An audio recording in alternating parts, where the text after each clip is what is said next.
tension is spoken of a lot in golf, and we've seen the commercials on the TV. They talk about it regarding headaches, and often they point at this part of the body, and people get massages there. There's some significance for golf in that. When people swing a golf club, the shape of the golf swing is essentially a coordination of the club and the arms and the shoulder complex.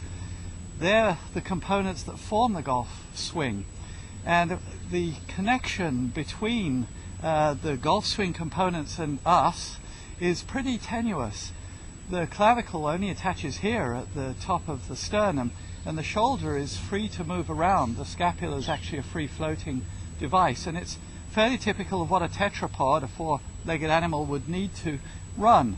And so we understand that that's the derivation. Well, that means that you can actually draw a circle about 3 inches in diameter with your left or right shoulder, and that means that your shape and form and delivery of the golf swing is vulnerable. So if you happen to swing back and inject either a 2-shoulder shrug or a 1 left shoulder or the other right shoulder at any point in the golf swing, we're wobbling the location, very possibly the form of that disc, the tilted wagon wheel as I like to describe it. And so it's very important to, in your training and in your practice, to elaborate what address position you adopt. We don't need to suddenly become more military.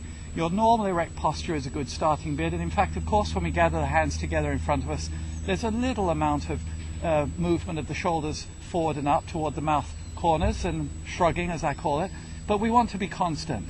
And so at the end of the backswing, if we particularly lift the left shoulder and shrug with just it by itself, then it tends to stir a cauldron here, which leads to all sorts of incapacities on the downswing. If, for instance, equally on the backswing or very commonly on the downswing, we get a right shoulder shrug by itself, then that does what I referred to many years ago in one of my other videos as a hip swipe. Now, either one, left shoulder on the backswing, right shoulder on the downswing, or both shoulders involved, especially associated with an early hit for people who naturally slice, these are sources of error.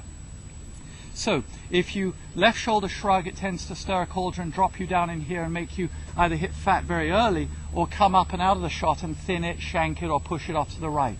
If you do it in the downswing with the right shoulder, it'll tend to make you bury the club and chop the ball up and possibly low left or high right, depending on the activity of the hand action.